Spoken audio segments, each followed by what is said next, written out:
Bonjour et bienvenue à la 5e vidéo de Routier Revendicateur. Aujourd'hui, je vais vous parler d'une cause que je considère qui est très importante, qui est non partisane et qui, je crois, est très importante. Beaucoup de gens sont laissés à eux-mêmes. Je vais parler du syndrome de stress post-traumatique chez les camionneurs. Il y a Patrick Fogg et son épouse Karen Lapointe qui ont décidé de prendre le dossier en main. Patrick était impliqué dans un accident et il a été laissé lui-même. Puis le stress post-traumatique, c'est pas juste les gens qui vont à la guerre, qui reviennent avec des séquelles. Des gens qui sont impliqués dans des accidents où est-ce qu'il y a des morts ou si c'est un accident qui est grave. Je dirais que présentement, les gens, avec la loi actuelle, la santé et sécurité, la CNESST, sont laissés à eux-mêmes. Patrick et Karen ont établi un protocole d'intervention pour les employeurs auprès des camionneurs. Parce qu'un camionneur là, qui n'est pas bien dans sa peau ne pourra pas performer sur la route et devient comme une bombe ambulante.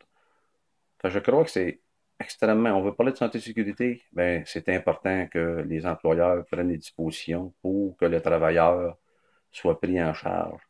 Et non seulement l'employeur, mais le CNESST doit faire des choses. Puis présentement, ben, il y a comme une espèce de flou artistique qui entoure ça. C'est un petit peu comme tout le monde se lance la balle, personne ne va prendre de dispositions nécessaires. Fait que ça crée des situations que des fois, ben, les gens qui ont subi ce stress post-traumatique, ben, souvent deviennent édités, n'ont plus la patience. Des fois, il y a des trous de mémoire. Les gens s'en vont sur la route puis ils en oublient des grands bouts.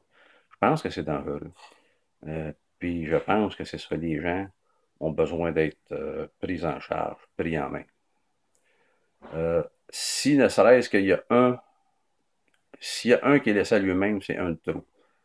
Ça se doit d'être pris en main pour le bien-être de l'industrie et le bien-être des chauffeurs. C'est quelque chose qu'en bout de ligne, tout le monde va être gagnant. Les employeurs et les employés, puis la sécurité du public sur la route va être meilleure.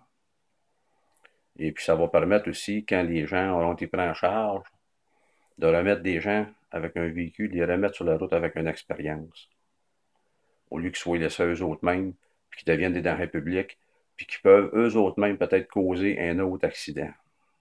Sans compter tout le stress que ça peut créer aussi au niveau quand les gars arrivent chez un client, quand ils arrivent chez avec le répartiteur ou n'importe quoi, où le gars va traverser les montagnes, puis là, il va pogner comme un moment de panique.